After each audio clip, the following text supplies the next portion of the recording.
Hello guys, welcome to our fourth lecture. Welcome back to Ecorishi, our learning platform. So here we are doing from basic stat to advanced statistics, है ना? तो class 11 से जो class 11 से लेके अभी तक पोस्ट ग्रेजुएट तक जितना मैंने स्टार्ट सीखा है, जितना मैंने करा है, जितना मेरे को करना है, और मैं सब कुछ आपके साथ करने वाला हूँ, है ना? तो यहाँ पे करेंगे. So first of all introducing my self, है ना? Uh, I am I am Rishabh Jain and I am currently pursuing Masters in Economics from Guru Gobind Singh Indraprasth University and I live in Delhi.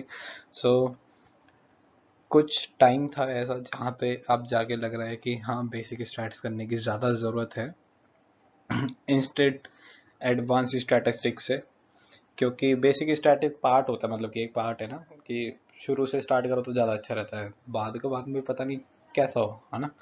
तो ये एक part एक तरीके से तो हमें करना है, तो हम कर रहे हैं. तो ये चीज़ सोची गई कि जो हमारे साथ प्रॉब्लम आ रही है कि हमें बेसिक्स नहीं आता, वही प्रॉब्लम दूसरों के साथ भी आ रही है, तो ऐसे एक और इश्यू आया. तो यहाँ पे मैं आपको अपने नोट्स प्रोवाइड करता हूँ और वीडियो लेक्चर्स देता हूँ. तो आप ऐसे करना, पहले नोट्स डाउनलोड कर लेना इस वीडियो के नीचे जाके, फिर उसके बाद आप वीडियो लेक्चर देख सकते हैं.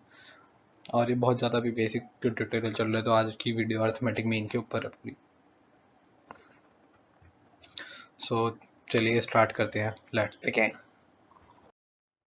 सो लास्ट क्लासेस में हमने क्या करा? फर्स्ट क्लास में हमने करा था कि ये सैम्पल क्या होता है, पॉपुलेशन क्या होता है, वेरिएबल्स क्या होते हैं, है ना?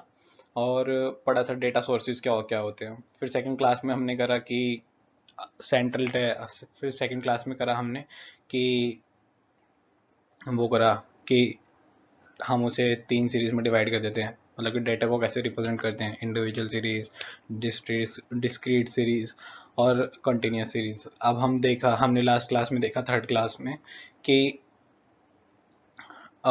उसके बाद हम डेटा को ग्राफिकली रिप्रेजेंट कर सकते हैं, और ग्राफिकली रिप्रेजेंट दो टाइप से कर सकते हैं. ओजाइव के जरिए, मतलब कि ग्राफिकल रिप्रेजेंटेशन हो सकती है, और एक डायग्रामेटिकली रिप्रेजेंटेशन होती है, बार ग्राफ, पाई चार्ट. और ग्राफिकली हम कर सकते हैं ओजाइव के जरिए.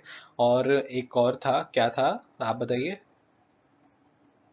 कमेंट सेक्शन में ज़रूर बताइएगा, है ना? वो मैं नहीं बता रहा इस वीडियो में. तो एक और था, वो आप बताना क्या था. तो इसके बाद चलिए स्टार्ट करते हैं. अगर आपने हमारी लास्ट वीडियो ना देखी हो तो वो बेसिकली ये बताती है कि उधर हमने सेंट्रल टेंडेंसी को इंट्रोड्यूस कर दिया था. अगर आपने ना देखी हो तो क्लिक द आइकन बटन, है ना? आई बटन पे क्लिक करिएगा और ज़रूर जाके देखिए, ज़रूर देखिए, ज़रूर देखिएगा जाके. और आपने फर्स्ट 2 वीडियोस नहीं देखी तो वो बहुत बेसिक हैं, अगर आप देखना चाहें तो देख सकते हैं, ना देखना चाहे तो ना देखें. चलिए फिर स्टार्ट करते हैं. तो अभी तक हमने देख लिया कि सेंट्रल टेंडेंसी क्यों कहते हैं और एवरेज क्या होता है. अब कैलकुलेट करने के लिए 5 वेज हैं, है ना? हम 5 तरीकों से कैलकुलेट कर सकते हैं उस एवरेज वैल्यू को जिससे हम पूरे डेटा को रिप्रेजेंट कर सकते हैं. पहला है अर्थमेटिक मीन, दूसरा है मीडियन, तीसरा है मोड, चौथा है ज्योमेट्रिक मीन, और फिफ्थ है हार्मोनिक मीन. मतलब कि ये 5 वे से हम रिप्रेजेंट कर सकते. एक एक वैल्यू आएगी, इनमें से हम कोई सा भी मेथड पिक करते हैं, एक वैल्यू आएगी, वो पूरे डेटा को रिप्रेजेंट करेगी. All of them give a figure but they are different in context. एक हर कोई कंटेक्स्ट में अलग है. जैसे ज्योमेट्रिक और हार्मोनिक की बात करें तो ज्योमेट्रिक मल्टीप्लाई कर देता है, फिर रूट कर देता है, क्यूबिक रूट. हार्मोनिक क्या करता है, वो अर्थमेटिक मीन का अपोजिट होता है, median, mid value, mode, maximum repeating value, है ना? तो ऐसे करके सबको लोग अपने अपने कंटेक्स्ट में अलग अलग हैं.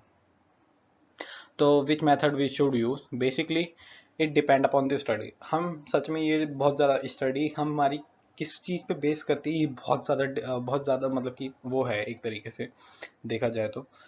स्टडी हमारी किस चीज़ पर डिपेंड करती है, बहुत ज़्यादा मेन चीज़ है ना? हम किसी भी मेथड को पिक करते, चाहे सैम्पलिंग मेथड पिक करें, चाहे कुछ भी मेथड पिक करें, ये बेसिकली बहुत ज़्यादा मेन चीज़ है कि हमारी स्टडी किस चीज़ पर बेस करती है. उस चीज़ पे ही हमारी सारी चीज़ें डिपेंड करती हैं, सारी की सारी. तो इस क्लास में हम करने वाले हैं अर्थमेटिक मीन, है ना? But we should want and also it depend upon the what kind of representative figure want. और ये मतलब कि हम कौन सी मेथोडोलॉजी को यूज़ करें, कौन से मेथड को यूज़ करें, डिपेंड करता है स्टडी पे. और सेकेंडली ये डिपेंड करते हैं कि हमें कौन सी टाइप की रिप्रेजेंटेटिव वैल्यू चाहिए, है ना? इस क्लास में हम करने वाले अर्थमेटिक मीन पूरा का पूरा. सो सो What is arithmetic mean? तो arithmetic mean होता क्या है? Arithmetic mean of a certain data series is defined as a total of all observation divided by total number of observation. Different है टोटल कर रहे हैं पहले हम सारी ऑब्जर्वेशन का, फिर उसे डिवाइड कर रहे हैं उसके कितनी नंबर ऑफ ऑब्जर्वेशन है, मतलब काउंटेबल में कितनी काउंटेबल नंबर ऑफ ऑब्जर्वेशन है। तो इसका फॉर्मूला होता है, मतलब ये फटाफट फटाफट वाली वीडियोस हैं, तो ये फटाफट फटाफट कर लो तुम लोग भी, फटाफट फटाफट मजा आ जाएगा तुम लोगों को भी, ठीक है। तो अर्थमेटिक मीन पता चलेगा क्या होता है, divided by total number of observation total of all observation divide by total number of observation. मैंने भी अधूरा फॉर्मूला बोला, वाओ टैलेंटेड। सो एम, या फिर हम एम से डिनोट कर सकते हैं, या फिर हम एक्स बार से डिनोट कर सकते हैं। तो arithmetic mean equal to summation X, बोला था समेशन हर जगह दिखाई देगा, समेशन एक्स बाय एन, है ना, यही होता है समेशन एक्स बाय एन, ये फॉर्मूला है in the case of individual, discrete and continuous series. अब हम देखने वाले हैं कि इंडिविजुअल सीरीज, कंटिन्यूस सीरीज और डिस्क्रीट सीरीज में अर्थमेटिक मीन को कैसे निकाला जाता है। तो फटाफट देखते हैं इंडिविजुअल सीरीज में कैसे निकाला जाता है कि समेशन एक्स बाय एन, है ना। तो समेशन एक्स क्या होगा, total of all x observation, और एन क्या, total number of x observation, ठीक है, डिफरेंट है ध्यान रखना। समेशन एक्स क्या, total of all observation, n क्या, total number of observation. Similarly अगर हम देखें डिस्क्रीट और कॉन्टिन्यूस सीरीज में कैसे निकालते हैं,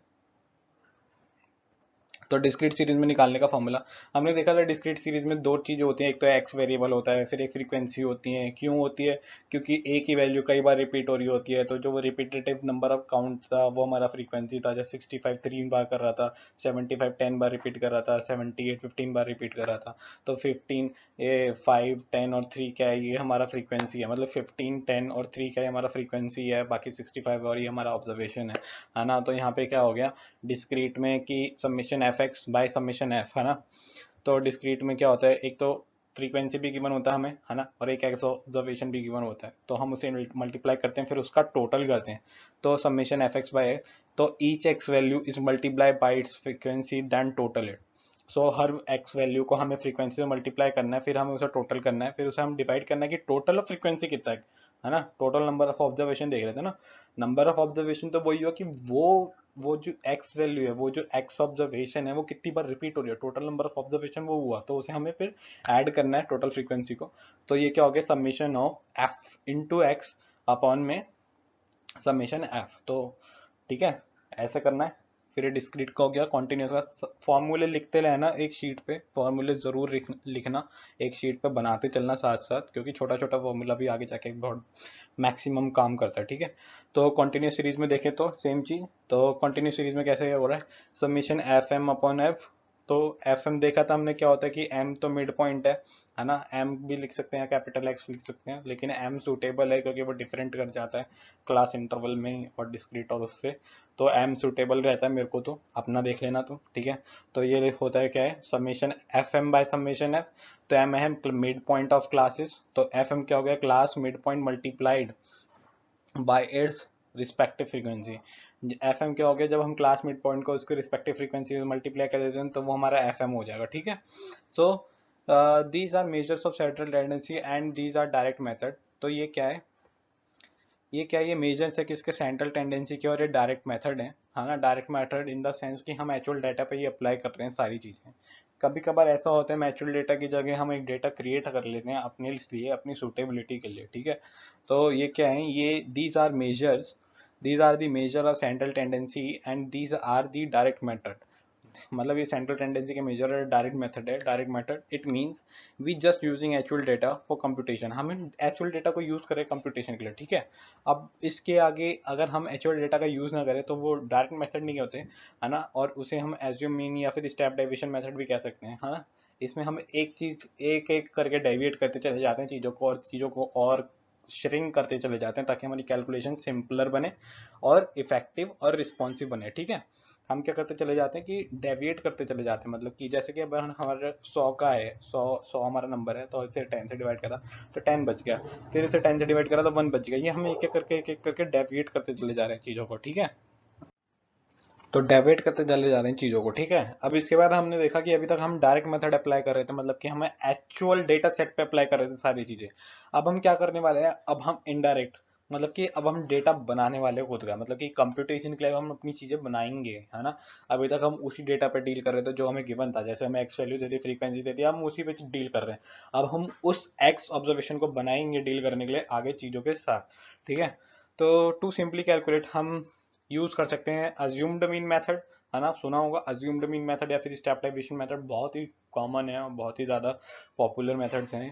तो इंडिविजुअल सीरीज, डिस्क्रीट और कंटिन्यूस, ये तीनों चीजों में देखेंगे हम। इंडिविजुअल सीरीज में फॉर्मूला होता है A plus summation D by N, where D represent deviation from mean assumed, है ना, D represent deviation from assumed mean, D equal to capital X minus A. मतलब कि अगर एक तरफ मान लो ये एक्स ऑब्जर्वेशन गिवन है ना, ये एक्स ऑब्जर्वेशन गिवन है, तो इसमें से हमने एक चीज अज्यूम कर ली ए, फिर उस ए को हमें सारी एक्स ऑब्जर्वेशन में माइनस करेंगे तो डी आ जाएगा, ठीक है। तो उस डी का सबमिशन करना है। डी क्या है, एक तरीके से न्यू वेरिएबल्स हैं जो हमने क्रिएट करें, ठीक है, अज्यूम्ड मीन माइनस करके न्यू वेरिएबल्स है जो हमने क्रिएट करें। तो अगर तुम्हें डी समझ में आ गया तो फिर ये पूरी थ्योरी तुम्हें समझ में आ गई है, ठीक है। बहुत ही इंपॉर्टेंट, बहुत ही बढ़िया बात है। तुम्हें डी समझ में आ गया, डी क्या है अभी आगे बताऊंगा शायद, हाँ आगे बताऊंगा।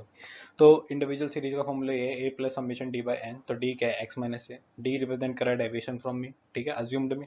डिस्क्रीट में क्या हो जाएगा, जैसे कि यहाँ पे था F x by x, F x summation F x by summation F, तो अब क्या हो जाएगा, एक तो अज्यूम्ड मीन है ना जो हमने अज्यूम कर रखा है, plus summation F D by N, है ना, तो डी हो जाएगा क्योंकि डी आ गया, हर जगह एक्स की जगह क्या आ रहा है, डी आ रहा है, एक्स की जगह क्या आ रहा है, डी आ रहा है, तो एन, तो डी इधर भी क्या होगा एक्स माइनस ए। अब आगे चलते कंटिन्यूस सीरीज पे।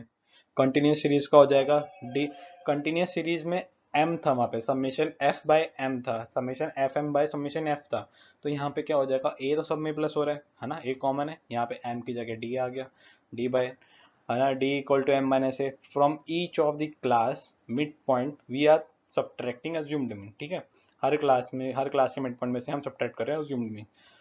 When we calculate the deviation, the actual value is reduced. जब हम डेविएशन कैलकुलेट करते हैं ना तो एक्चुअल वैल्यू रिड्यूस होती चली जाती है, जब हम डेविएशन कैलकुलेट करते हैं तो एक्चुअल वैल्यू क्या होती है, रिड्यूस होती चली जाती है, ठीक है। अब ये फॉर्मूला ही देख लो, जैसे कि पहले तो ये पढ़ लो कि जब भी हम कैलकुलेट करते हैं डेविएशन, जो एक्चुअल वैल्यू है वो रिड्यूस हो जाती है। जब भी हम डेविएशन कैलकुलेट करते हैं तो एक्चुअल वैल्यू क्या होती है, रिड्यूस हो जाती है। जब भी हम डेविएशन कैलकुलेट करते हैं तो एक्चुअल वैल्यू क्या होती है, रिड्यूस हो जाती है। रट लो ये चीज, डेविएट यानी रिड्यूस, डेविएट यानी reduce. So for example x की वैल्यू 10 20 30 है ना, ठीक है। अब इसका नॉर्मल मीन कैसे कैलकुलेट होता है, ये इंडिविजुअल सीरीज का एग्जांपल है। कंटिन्यू और डिस्क्रीट का तुम्हें करना है होमवर्क में, और करो तो बताओ कि क्या रहता है तुम्हारा, कमेंट सेक्शन में जरूर बताओ, क्योंकि करना तुम्हें सिखाने वाले बैठे हैं, भतेरे बैठे हैं, सिर्फ मैं ही नहीं, यूट्यूब पे भतेरे चैनल है, ठीक है। लेकिन होमवर्क करना सिंसियरिटी तुम्हारी है, तुम्हें करना पड़ेगा, तुम पे और कोई ऑप्शन ही नहीं है, तुम्हें करना पड़ेगा ही पड़ेगा, ठीक है। तो होमवर्क जरूर करना है, सब्सक्राइब भी करना, लाइक भी करना, शेयर भी करना, कमेंट भी करना है। अगर ये लाइन नहीं बोली तो पिटाई हो जाएगी मेरी, तो ये लाइन भी मेरे को बोलनी पड़ेगी, ठीक है। तो कर देना, सारी चीज़ें सिंसियरिटी के साथ करना। वीडियो अपने लिए तो बना नहीं रहा, तुम्हारे लिए बना रहा हूँ, कर देना, ठीक है। तो ये इंडिविजुअल सीरीज का एग्जाम्पल है, ये एग्जाम्पल है, ठीक है, दिख रहा होगा तुम्हें जैसे कि टेबल। तो ये इंडिविजुअल सीरीज है 10 20 30, हमने कॉलम से सेपरेट कर रखा है इंडिविजुअल सीरीज को। सो एक्स बार इक्वल टू 60/30, इसका टोटल करा तो 30 प्लस 30 इक्वल टू 60, 60 और 3 ऑब्जर्वेशन है, तो total number of observation is 3 and total of all observation is 60, तो 20 आ गया। When data is large then for computation we use step deviation. अब डेटा बड़ा हो गया, ठीक है, मीन में भी हमने उसमें भी पढ़ा था कि डेटा बड़ा होता चला जाए तो इंडिविजुअल की जगह हम डिस्क्रीट पे आ जाए, डिस्क्रीट की जगह हम कंटिन्यूस पे आ जाएंगे। लेकिन मीन तो हमें निकालना है, तो मीन तो निकालेंगे ही ना। तो मीन निकालने का मेथड क्या है, जब डेटा बड़ा हो जाएगा तुम ऐसे कर करके कितनी मीन निकाल लोगे भाई, 100 ऑब्जर्वेशन दे दी तो तुम 100 का ऑब्जर्वेशन का कैसे निकाल लोगे मीन, ठीक है। टाइम कितना लेगा, वो टाइम कितना लेगा, है ना, एफर्ट कितना लेगा, टाइम लेगा। अगर एक भी मिसक्रिपेंसीज हो गई तो तुम्हें फिर से करना पड़ेगा पूरा डेटा कैलकुलेट। तो मीन तो निकाल नहीं है, चाहे बड़ा डेटा हो चाहे छोटा डेटा हो। छोटा डेटा में तो निकल गया, चलो 20 आ गया, बड़े डेटा के लिए क्या, तो हम स्टेप डेविएशन का यूज करते हैं, मतलब अज्यूम्ड मीन मेथड। तो हम क्या करेंगे, हमने ए अज्यूम कर लिया, ए हमने जैसे कि मान लिया 20, है ना, 20 मान लिया, ये रहा 20, तो d equal to X minus A हमारा 20 है, ए हमें पता चल गया 20 है, एक्स क्या है, एक्स हमारी ये सारी वैल्यूज है 10 20 30, तो 20 minus 10 minus 20 minus 10, 20 minus 20 zero, है ना, 30 माइनस 20 10, तो ये माइनस करके जीरो आ गया, ठीक है, ये आ गया जीरो।